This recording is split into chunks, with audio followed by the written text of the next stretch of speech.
Hello દોસ્તો, જીટીયુની અંદર diploma engineering semester 3ની અંદર અભ્યાસ કરતા હોય એવા વિદ્યાર્થીઓને એક સબ્જેક્ટ ઓફર થાય છે, સ્ટ્રેન્થ ઓફ મટીરિયલ.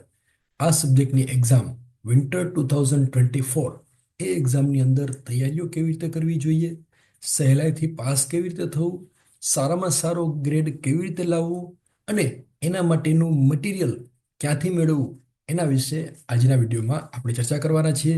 મિત્રો, મારું નામ છે સોનિગ્રા અને સબ્જેક્ટનો કોડ છે 433190 તો આ સબ્જેક્ટની એક્ઝામ જે વિદ્યાર્થીઓ આપવાની છે એના માટેના મોસ્ટ આઈએમપી ક્વેશ્ચન આજના વિડીયોમાં આપણે જોઈશું. તો સૌથી પહેલા જોઈએ સબ્જેક્ટનો સિલેબસ. આ સબ્જેક્ટની અંદર ટોટલ 7 ચેપ્ટર્સનો અભ્યાસ કરવાનો આવે છે અને 7 ચેપ્ટરની અંદર વેઇટેજ બધા ચેપ્ટરનું અલગ અલગ છે, જે આ ટેબલની અંદર આપેલું છે. અને એની અંદર ચેપ્ટર નંબર 1 to 6 એ 6 ચેપ્ટરની અંદર એક્ઝામ્પલ અને થિયરી એ બંને પૂછાઈ શકે છે. અને લાસ્ટ ચેપ્ટર 7મું ચેપ્ટર એમાંથી માત્ર થિયરી પૂછાશે, એની અંદર એક્ઝામ્પલ પૂછાતા નથી. અને આખા ક્વેશ્ચન પેપરની અંદર પેપરની પેટર્ન આવી રીતે હશે: ક્વેશ્ચન 1 એબીસી ઓર 1C, અને 2 ABC or 2 ABC, 3 ABC or 3 ABC and so. અને પેટર્ન હશે 3, 4, 7.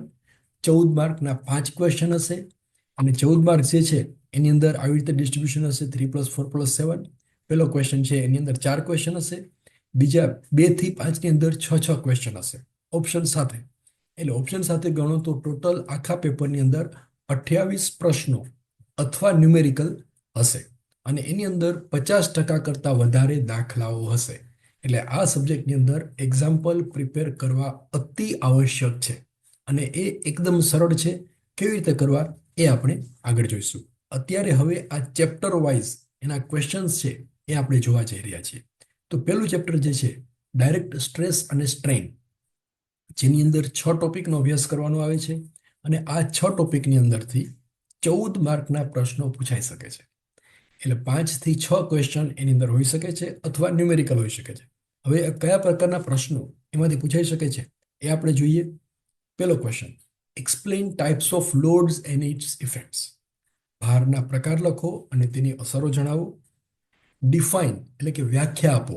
સ્ટ્રેસ ઓર ડાયરેક્ટ સ્ટ્રેસ ગમે તે લખેલું હોય, ડેફિનેશન સેમ આવશે. Strain or linear strain, Young's modulus or modulus of elasticity and Hooke's law. આ જે ડેફિનેશન છે એ ખૂબ જ અગત્યની છે. ક્યાંક ને ક્યાંક એનો ઉપયોગ સ્ટ્રેન્થ ઓફ મટીરિયલ સબ્જેક્ટની અંદર આવવાનો જ છે. એટલે એ ડેફિનેશન તો આપણને બધાને આવડવી જ જોઈએ. Draw stress strain curve for tension test on mild steel. Mild steel ઉપર તણાવ પરીક્ષણ માટેના તણાવ તાણ વળાંક દોરો. અથવા એવી રીતે પૂછાય: explain tension test with the neat sketch. Tension ટેસ્ટને આકૃતિ સાથે સમજાવો. And so salient points thereon. એટલે એમાં બધા પોઈન્ટ્સ આવે છે એ બધા ગ્રાફની અંદર લખવાના. Explain or distinguish between linear strain and lateral strain. રેખીય સ્ટ્રેઇન અને લેટરલ સ્ટ્રેઇન વચ્ચેનો તફાવત સમજાવો. મિત્રો, આ બધા જ ક્વેશ્ચનના આન્સર સરળ ભાષામાં આપેલા છે. એ આપણે આગળ જોઈશું કે એની તૈયારીઓ ક્યાંથી કરવી. Question number 5: define or explain. વ્યાખ્યા આપો અથવા સમજાવો. Poisson's ratio, volumetric strain, bulk modulus, shear stress, shear strain અને modulus of rigidity. Question number 6: relation between 3 moduli, EGK અને 1/m. આ ત્રણેય મોડ્યુલી જે છે EGK એના વચ્ચેનો સંબંધ પ્રસ્થાપિત કરો. એના ઇક્વેશન છે એ આપણે યાદ રાખવાના છે. Question number 7: define composite section and compound section. Explain modular ratio. Composite section અને કમ્પાઉન્ડ સેક્શન સમજાવો અને મોડ્યુલર રેશિયો સમજાવો. અને છેલ્લો question: explain or write formula to determine temperature, stress and strain. એટલે કે થર્મલ સ્ટ્રેસ અને સ્ટ્રેઇન નક્કી કરવા માટેનું સૂત્ર લખો. તો મિત્રો, આ 8 ક્વેશ્ચન છે એની અંદરથી જ પહેલા ચેપ્ટરમાંથી પ્રશ્નો પૂછાવાની પૂરેપૂરી સંભાવના છે. એના એક્ઝામ્પલ પણ પૂછાઈ શકે છે. તો એની તૈયારી કરવા માટે સોનિગ્રા ટેક ચેનલ જે છે એની અંદર તમે જુઓ તો અહીંયા પ્લેલિસ્ટ આપેલું છે. તમે બધાએ આ ચેનલ સબસ્ક્રાઇબ કરેલી છે એટલે તમને આ બધી અપડેટ્સ મળતી રહેશે. તો એના માટે અહીંયા પહેલા ચેનલમાં જવાનું, પ્લેલિસ્ટમાં ત્યાં ક્લિક કરશો એટલે અહીંયા અલગ અલગ સેમિસ્ટરના બધા સબ્જેક્ટ આપેલા છે. જો સેમિસ્ટર 4, 6 એન્ડ સો ઓન. તો એની અંદર અહીંયા semester 3 strength of material 4331904 A subject આપેલો છે. તો અહીંયા વ્યૂ ફૂલ પ્લેલિસ્ટ એના ઉપર ક્લિક કરવાનું. આના ઉપર ક્લિક કરશો એટલે આવી રીતે એક લિસ્ટ ખુલશે અને આ લિસ્ટની અંદર આ જે પેલું ચેપ્ટર છે ડાયરેક્ટ સ્ટ્રેસ અને સ્ટ્રેઇન, જો 37 મિનિટનું છે, એ તૈયાર કરશો એટલે પહેલા ચેપ્ટરના મોસ્ટ ટાઈમ પી ક્વેશ્ચન એની અંદર ઘણા બધા કવર થઈ જશે. અત્યારે એ પેલું ચેપ્ટર આખું તૈયાર નથી થયેલું, ટૂંક સમયમાં જ આખું ચેપ્ટર તૈયાર થઈ જશે અને અહીંયા 1B આવી જશે. 1B 1C 1D એવી રીતે આવતા જશે. ત્યારબાદ ચેપ્ટર 2 છે, 3, 4 એ બધા જ ચેપ્ટર અહીંયા આપેલા છે અને બાકીના ચેપ્ટર જેમ તૈયાર થશે એમ અહીંયા આપતા એવી રીતે અહીંયા આવતા રહેશે અને તમે ચેનલને સબસ્ક્રાઇબ કરેલી હશે તો એના અપડેટ છે એ પણ તમને મળતા રહેશે. ત્યાર પછી જોઈએ chapter number 2 moment of inertia. આ ચેપ્ટરની અંદરથી 8 માર્ક્સના પ્રશ્નો અને એક્ઝામ્પલ્સ પૂછાઈ શકે છે. મહદઅંશે આ ચેપ્ટરમાંથી એક્ઝામ્પલ જ પૂછાય છે, પણ 2-3 થિયરી છે કે જે પૂછાવાની સંભાવના છે. આ 6 ટોપિક છે, એમાંથી 2 ક્વેશ્ચન અને એક્ઝામ્પલ, 2 એક્ઝામ્પલ એટલે કે લગભગ 3 થી 4 ક્વેશ્ચન અથવા એક્ઝામ્પલ પેપરની અંદર હશે. જોઈએ question number 1, define modulus of inertia, એટલે કે વ્યાખ્યા આપો moment of inertia, section modulus, radius of gyration and polar moment of inertia. આ 4 ડેફિનેશન બીજા ચેપ્ટરમાંથી અગત્યની છે, એ પૂછાઈ શકે છે. અને બીજો ક્વેશ્ચન, બે જ ક્વેશ્ચન છે. બીજો ક્વેશ્ચન છે state and explain parallel axis theorem and perpendicular axis theorem for moment of inertia. જડત્વની ચાકમાત્રા માટે સમાંતર અક્ષ અને લંબ અક્ષ પ્રમેય જણાવો અને સમજાવો. તો એની જે ફોર્મ્યુલા છે એનું ડેરિવેશન તૈયાર કરવાનું નથી, એ ફોર્મ્યુલાનું જે તારવવાનું છે એ કરવાનું નથી, આપણે માત્ર ફોર્મ્યુલા જ યાદ રાખવાની છે. તો આ ચેપ્ટરની અંદરથી માત્ર આ 2 ક્વેશ્ચન પૂછાઈ શકે છે. જે એક્ઝામ્પલ પૂછાઈ શકે છે એનો વિડીયો આપણે લિસ્ટની અંદર જોયો હતો, એ લિસ્ટની અંદર આપેલો છે, એ તૈયાર કરી લેજો. એ ટાઈપના એક્ઝામ્પલ છે એ એમાંથી પૂછાઈ શકે છે. Now chapter number 3, shear force and bending moment diagram in beam. Diagram નથી, shear force and bending moment in beam. આ ચેપ્ટરમાંથી 14 માર્ક્સના પ્રશ્નો પૂછાઈ શકે છે. એટલે ખૂબ જ અગત્યનું ચેપ્ટર છે. 6 ટોપિક આ ચેપ્ટરની અંદર તૈયાર કરવાના છે અને આ 6 ટોપિક જે છે જે 14 માર્ક્સના પૂછાવાના છે એની અંદરથી માત્ર 5 થિયોરિટિકલ ક્વેશ્ચન છે એ આવે છે. તો આ 5 ક્વેશ્ચન તૈયાર કરીશું અને એના ન્યુમેરિકલ્સ એ તૈયાર કરીશું. એટલે જીટીયુના ક્વેશ્ચનની અંદર જે 6 થિયોરી અને એક્ઝામ્પલ પૂછાવાના છે એ બધા અત્યારે આપણે જે તૈયાર કરીએ છીએ એની અંદરથી જ હશે. 100% એની અંદરથી હશે. આટલું તૈયાર કરી લેશો જે હું તમને આપું છું એટલે તમને એની અંદર પૂરેપૂરા માર્ક્સ આવી શકે છે. Question number 1, explain types of support in beam with neat sketch. આકૃતિ સાથે બીમમાં આધારના પ્રકારો સમજાવો. Define or explain relationship between shear force and bending moment. Shear force અને બેન્ડિંગ મોમેન્ટ વચ્ચેના સંબંધને વ્યાખ્યાયિત કરો અથવા સમજાવો.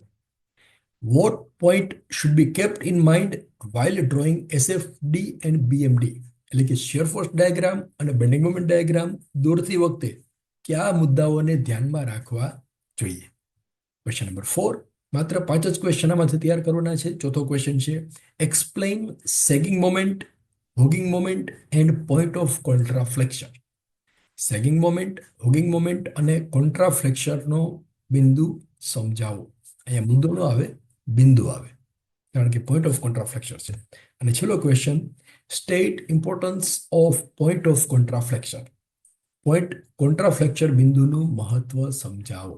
તો મિત્રો આ જે ટોપિક છે, આ ચેપ્ટર છે, એનો વિડીયો પણ પ્લેલિસ્ટની અંદર છે, બીજા વિડીયો છે એ પણ એની અંદર આવી જશે. તો અત્યારે તમારે જે વિડીયો અવેલેબલ છે એ તૈયાર કરશો એટલે આ ચેપ્ટર છે એ ખૂબ જ સરળ રીતે તમને બધાને સમજાઈ જશે. જો આ લિસ્ટ છે ને એમાં અહીંયા how to draw shear force and bending moment diagram, shear force and bending moment diagram for UDL and so on. આ જે વિડીયો છે 57 મિનિટનો, આ 1 કલાક 5 મિનિટનો છે અને 51 મિનિટનો છે. આ બધા જ વિડીયો તૈયાર કરી લેશો એટલે આ ચેપ્ટરના પૂરેપૂરા માર્ક્સ છે એ આપણને આવવાની પૂરેપૂરી સંભાવના છે. Chapter number 4, bending and shear stress in beam. આ ચેપ્ટરની અંદર 4 ટોપિકનો અભ્યાસ કરવાનો છે, જેની અંદરથી 10 માર્ક્સના પ્રશ્નો જીટીયુની એક્ઝામમાં પૂછાઈ શકે છે. એટલે લગભગ 4 થી 5 પ્રશ્નો અથવા એક્ઝામ્પલ આ ચેપ્ટરમાંથી હોઈ શકે છે. આ ચેપ્ટર પણ સમજવું સરળ છે, એના વિડીયો પણ અવેલેબલ છે અને જે બાકી છે એ ટૂંક સમયમાં જ આવી જશે. હવે એનો આન્સર એમાંથી કેટલા ક્વેશ્ચન પૂછાઈ શકે? તો 4 ટોપિકમાંથી 4 ક્વેશ્ચન છે એ જીટીયુની એક્ઝામમાં પૂછાઈ શકે છે. Question number 1, state assumptions made in theory of bending. બેન્ડિંગના સિદ્ધાંત માટેની ધારણાઓ લખો. Define neutral axis. તટસ્થ ધરી વ્યાખ્યાયિત કરો. Draw shear stress distribution diagram for rectangular section, એટલે કે શિયર સ્ટ્રેસ ડિસ્ટ્રીબ્યુશન ડાયાગ્રામ દોરો. લંબચોરસ section, circular section, T section, I section, hollow rectangular and hollow circular, આ બધા માટેના શિયર સ્ટ્રેસ ડિસ્ટ્રીબ્યુશન ડાયાગ્રામ દોરવાનું પૂછાવાની પૂરેપૂરી સંભાવના છે. Write the Euler's equation for the simple bending and state the assumption applications of this equation.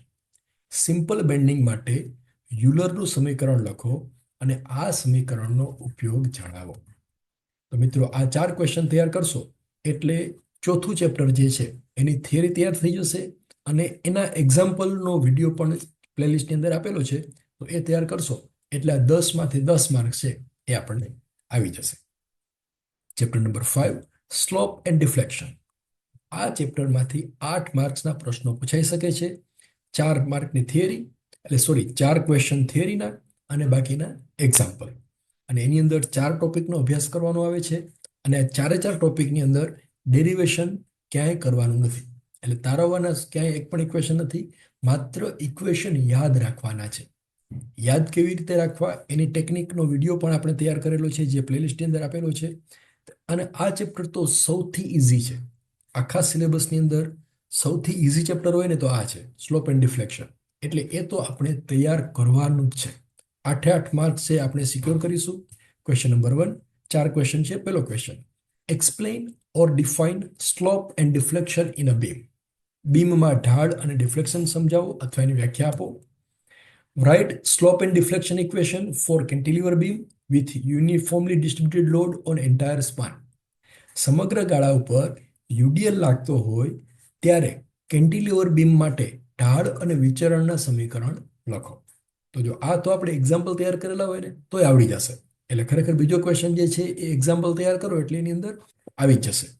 State the factors that affect the slope and deflection of beam. બીમના ઢાળ અને વિચરણને અસર કરતા પરિબળો જણાવો. Define flexural rigidity and its importance. Flexural રિજિડિટીની વ્યાખ્યા આપો અને તેનું મહત્વ સમજાવો. તો મિત્રો આ 4 ક્વેશ્ચન તૈયાર કરવાના અને એના ન્યુમેરિકલ્સ એ એકદમ ઇઝી છે, જેનો વિડીયો પ્લેલિસ્ટની અંદર આપેલો છે તેમાંથી તૈયાર કરી લેવાનો. એટલે આ 8 માર્ક્સ છે એ આપણને બધાને સરસ રીતે આવડી જશે. અને એમાં ક્યાંય પણ ડેરિવેશન કે સમીકરણો તારવવાના નથી. બુકની અંદર એની ડેરિવેશન આપેલું છે પણ એ આપણે સમજવાની કે યાદ રાખવાની જરૂર નથી, માત્ર ઇક્વેશન જ યાદ રાખવાનું છે. અને એ ઇક્વેશન યાદ રાખવાની ટેકનિક એ વિડીયોની અંદર સમજાવેલી છે. Chapter number 6, torsion and spring. આ ચેપ્ટર જે છે એ સિલેબસમાં એડ થયું છે. જૂના સિલેબસમાં સ્પ્રિંગનો ટોપિક નહોતો અને આ ચેપ્ટરમાંથી 5 ટોપિક જે આપેલા છે એમાંથી 10 માર્ક્સના પ્રશ્નો પૂછાઈ શકે છે. એટલે લગભગ 4 થી 5 ક્વેશ્ચન અથવા એક્ઝામ્પલ આ ચેપ્ટરમાંથી હોઈ શકે છે. તો અત્યારે તમને એની અંદર 6 ક્વેશ્ચન હું આપીશ. આ 6 ક્વેશ્ચન તૈયાર કરશો અને થિયરી તૈયાર કરો અને એક્ઝામ્પલ તૈયાર કરશો એટલે 10માંથી 10 માર્ક્સ છે એ મળવાની પૂરેપૂરી સંભાવના છે. Question number 1, explain or define, એટલે કે વ્યાખ્યાયિત કરો અથવા સમજાવો. Twisting moment, angle of twist, torsion and stiffness of spring. સ્પ્રિંગની સ્ટીફનેસ, આટલા ડેફિનેશન અથવા એક્સપ્લેનેશન પૂછાઈ શકે છે. State and explain equation of torsion. ટોર્શનનું સમીકરણ જણાવો અને સમજાવો. જો અહીંયા તારવવાનું નથી, માત્ર સમજાવવાનું છે કે કયો પેરામીટર શું છે. નો ડેરિવેશન, ઓનલી એક્સપ્લેનેશન કે ટોર્શનનું આ ઇક્વેશન છે, એના બધા પેરામીટર્સ છે, એનો મિનિંગ શું થાય છે એટલું જ લખવાનું છે. State assumptions made in theory of torsion. ટોર્શનના સિદ્ધાંતમાં કરેલી ધારણાઓ જણાવો. Explain types of springs and their uses. સ્પ્રિંગના પ્રકારો અને તેના ઉપયોગો સમજાવો. State parallel and series connection of spring with sketch and related equation. Spring માટે સમાંતર અને શ્રેણી જોડાણ આકૃતિ સાથે સમજાવો. એ બધું જ વિડીયોની અંદર સમજાવેલું છે, સરળ ભાષામાં છે, આપણને બધાને સમજાઈ જાય એવી રીતે તૈયાર કરેલું છે. Convert horsepower to kilowatt or kilowatt to horsepower, કે હોર્સ પાવરને કિલોવોટમાં ફેરવવો. અથવા એવી રીતે પૂછાય કે 5 હોર્સ પાવર છે બરાબર કેટલા કિલોવોટ થાય, અથવા આટલા કિલોવોટ છે તો એના બરાબર કેટલા હોર્સ પાવર થાય. તો આ 6 ક્વેશ્ચન તૈયાર કરવાના રહેશે. આ 6 ક્વેશ્ચન તૈયાર કરશો અને એક્ઝામ્પલ્સ ગણશો એટલે 10 માર્ક છે એ આપણા માટે ઇઝી થઈ જશે. Chapter number 7, mechanical properties of material. મટીરિયલની મિકેનિકલ પ્રોપર્ટી, આ ચેપ્ટરની અંદરથી 6 માર્ક્સના 2 થી 3 પ્રશ્નો પૂછાઈ શકે છે, જેની અંદર એક્ઝામ્પલ કોઈ જ નથી, માત્ર ક્વેશ્ચન્સ જ છે. અને આ 4 ટોપિક જે આપેલા છે એમાંથી માત્ર 6 ક્વેશ્ચન આપણે તૈયાર કરવાના છે. એ 6 ક્વેશ્ચન કયા છે એ જોઈએ. Question number 1, name physical properties of materials and define. એટલે કે પદાર્થના ભૌતિક ગુણધર્મોના નામ આપો અને વ્યાખ્યાયિત કરો, અથવા વ્યાખ્યા આપો. Elasticity, plasticity, ductility, brittleness, malleability, fatigue, creep, toughness and hardness. The most IMP question છે. સ્ટ્રેન્થ ઓફ મટીરિયલ સબ્જેક્ટ માટે પણ આઈએમપી છે. બીજા ઘણા બધા સબ્જેક્ટની અંદર આ ટોપિક આવે છે. અને as a diploma mechanical engineer you must know all this definitions. એને તમને એક્સપ્લેન કરતા આવડવું જોઈએ કે એનો મિનિંગ શું થાય છે.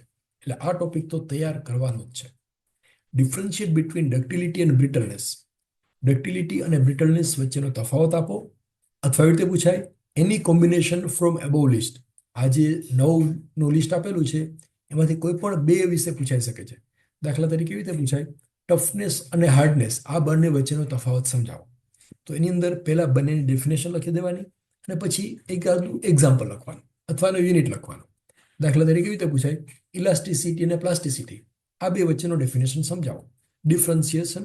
ડિફરન્શિએટ કરો તો ત્યારે પણ બંનેની ડેફિનેશન લખી દો એટલે આન્સર છે એની અંદર તમે એક્સપ્લેન કરી શકો છો. Give name of test used to measure toughness and hardness of material.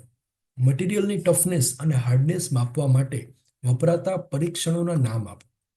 માત્ર નામ લખવાના છે કે કયા કયા ટેસ્ટ એના પર કરવામાં આવે છે. Sketch the specimen with dimensions for Izod and Charpy impact test. Izod અને ચાર્ટ-પી ઇમ્પેક્ટ ટેસ્ટ માટેના પરિમાણો સાથે નમૂનાનું સ્કેચ દોરો. ધ મોસ્ટ આઈએમપી છે. ચોથો ક્વેશ્ચન તો તૈયાર કરવાનો જ છે.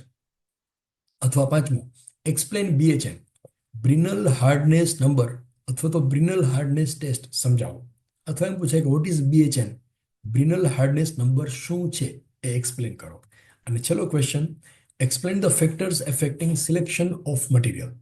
સામગ્રીને પસંદગીને અસર કરતા પરિબળો સમજાવો.